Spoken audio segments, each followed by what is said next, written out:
விலங்குகள் நலனுக்காக போராடும் தடகள வீரர் டாக்டர் புண்ணியமூர்த்தி நடேசன் பத்மஸ்ரீ 2026. வல்லம் தஞ்சாவூர் மாவட்டத்தில் உள்ள ஒரு அழகிய சிறு கிராமம். 1960களில் அங்குள்ள விவசாய குடும்பத்தில் ஒரு சிறுவன் வளர்ந்து வந்தான். அவனுக்கு விளையாட்டில் மிகுந்த ஆர்வம் இருந்தது. தடகளம் மற்றும் ஹாக்கியில் ஒரு உச்ச நட்சத்திர நிலையை அடைவதே அவனது எதிர்கால லட்சியம். அவரது குடும்பத்தில் பட்டப்படிப்பு படிக்கும் முதல் நபர் இவர்தான். வீட்டில் அவருக்கு மிகவும் மனதுக்கு நெருக்கமானவர் அவரின் தாத்தா. காலேஜ் படிப்புக்கு ஆசீர்வாதம் வாங்குறதுக்காக தாத்தாட்ட போகும்போது விவசாயிகளுக்கு பயனுள்ள படிப்பா படின்னு சொன்னாங்க. அதுதான் என் வாழ்க்கையில மிகப்பெரிய ஒரு திருப்புமுனையா இருந்திருக்கு. எனக்கு அந்த காலகட்டத்தில் பிஎஸ்சி அக்ரி படிப்பு மட்டும்தான் தெரியும். வெட்டினரி சயின்ஸை பத்தி தெரியாது. என்னுடைய நண்பரும் வகுப்பு தோழருமாகிய வீரபாண்டியன் அவர்கள் தான் வெட்டினரி சயின்ஸ் படிப்பு இருக்கிறத சொன்னாரு. இளைஞன் புண்ணியமூர்த்தி மதராஸ் கால்நடை மருத்துவக் கல்லூரியில் 1970களின் நடுப்பகுதியில் சேர்ந்தான்.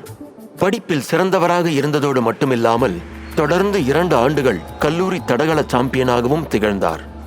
சில ஆண்டுகளுக்கு பிறகு ஈரோட்டில் உள்ள கிருஷி விஞ்ஞான் கேந்திரா என்ற விவசாய அறிவியல் மையத்தில் பணியாற்றினார். அங்கு நடந்த ஒரு சம்பவம் அவரது சிந்தனையின் திசையை மாற்றியது. ஈரோட்டில் ஒரு இளம் தம்பதியினுடைய முட்டை கோழி பண்ணைக்கு போயிருந்தேன். கோழிகள் பார்க்க நல்லா இருக்கு, நல்ல தீவனம் எடுக்குது, ஆனா ஒரு முட்டை கூட வைக்கல. ரெக்கார்டு என்ன சொல்லுதுன்னா, சின்ன வயசுல அந்த கோழிகளுக்கு ஆக்சியோசின் ரத்த கழிச்சு நாங்க வைத்தியம் பண்ணினோம் அப்படின்னு. அந்த சல்ஃபனாமைடை அவங்க தொடர்ந்து 10 வாரத்துக்கு கொடுத்துருக்காங்க. இது கொடுத்ததுனால அந்த முட்டை உற்பத்தியே நேரடியா பாதிக்கப்பட்டு முட்டை உற்பத்தியே இல்ல. ஆன்டிபயோட்டிக்ஸ் நம்ம வருங்காலத்துக்கு பாதுகாக்கணும்னா தேவைக்கு பயன்படுத்தலாம், இல்லைன்னா ஒரு மாற்று பொருளையும் சிந்திக்கணும். இதுக்கான ஒரு சிந்தனைக்கான விதை அந்த காலகட்டத்தில் இங்க ஏற்பட்டது. தாவர அறிவு என்ற கருத்தை அவர் ஆழமாக கற்றறிந்தார். டாக்டர் புண்ணியமூர்த்தி மருத்துவ மூலிகைகளை பயன்படுத்தி மிருகங்களின் நோய்களை குணப்படுத்தவும் தடுக்கவும் எத்னோ வெட்டினரி என்ற மரபு சார்ந்த கால்நடை மருத்துவ அறிவியல் முறையில் சிகிச்சைகள் உருவாக்கி உறுதி செய்தார். மாடு வச்சிருக்கவங்களுக்கு மடி நோய் முக்கியமான ஒரு பொருளாதார பிரச்சனை உள்ள நோய்.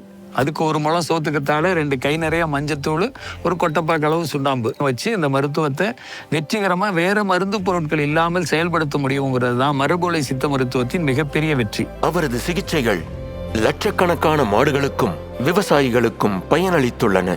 மொத்தம் 34 வகையான நோய்களுக்கு பயன்படக்கூடிய 5 எளிய மருத்துவ முறைகளை அவர் உருவாக்கியுள்ளார்.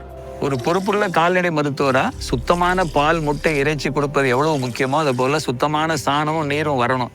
அது இருந்தாதான் மண்ணு வளமா இருக்கும். நாம் பயன்படுத்த வேண்டிய அவசியம் இருக்கிற ஆன்டிபயோட்டிக்ஸை பிற்காலத்துக்காக நாம் பாதுகாக்கணும். We conserve antibiotics through ethno-veterinary medicine. Doctor புண்ணியமூர்த்தியின் அனைத்து வேலை குறிப்புகளும் இலவசமாக கிடைக்கின்றன.